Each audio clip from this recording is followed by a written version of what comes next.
আজকের বাংলাদেশ বিচার বিভাগ কর্মচারী অ্যাসোসিয়েশন কর্তৃক আয়োজিত এই কর্মবিরতি আমরা জাতীয়ভাবে পালন করতেছি। আমরা সারা বাংলাদেশের সাথে ন্যায় আজকে সকাল 9:30 থেকে 11:30 পর্যন্ত শান্তিপ্রভাবে আমাদের দাবি হলো, আমরা দীর্ঘদিন বাংলাদেশ সৃষ্টি হওয়ার পরে আমাদের বিচার বিভাগের কর্মচারীরা সংস্থাপনের কর্মচারী হিসাবে নিয়োজিত আছি। আসলে আমরা শুভঙ্করের ফাঁকির মধ্যে আছি। আমাদের বিচার বিভাগের আওতাধীন আমরা এখন পর্যন্ত হইতে পারি নাই।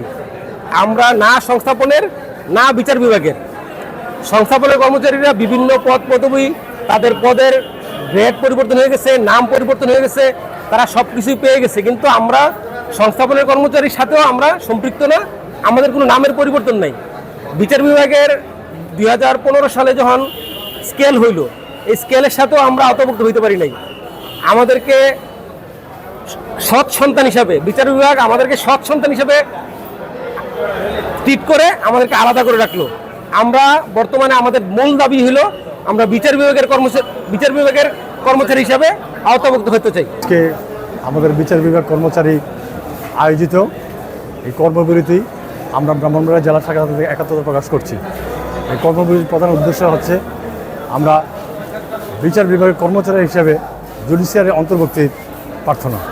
তাছাড়া বিভিন্ন ডিপার্টমেন্টে সিলেকশন গ্রেড, টাইম স্কেল, পদোন্নতি আমাদের থেকে আলাদা। তাদের সাথে আমাদের স্কেল অনেক নিম্নমানের। আমরা অনধিক যাবৎ বিচার বিভাগ কর্মচারী হয়ে অবহেলিত হচ্ছি।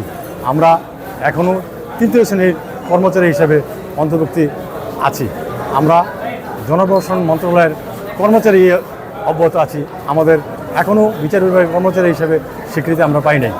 অন্যান্য ডিপার্টমেন্টের প্রাইমারি স্কুলের টিচার স্যাং ক্লাস, সহকারী তহসিলদার স্যাং ক্লাস, তাদের সাথে আমাদের বেতন স্কেল অনেক বৈষম্য। সারা বাংলাদেশে বৈষম্য অনেকটাই দূর হচ্ছে, কিন্তু আমাদের এই বিচার বিভাগের বেতন কাঠামোটা বৈষম্যটা দূর হচ্ছে না।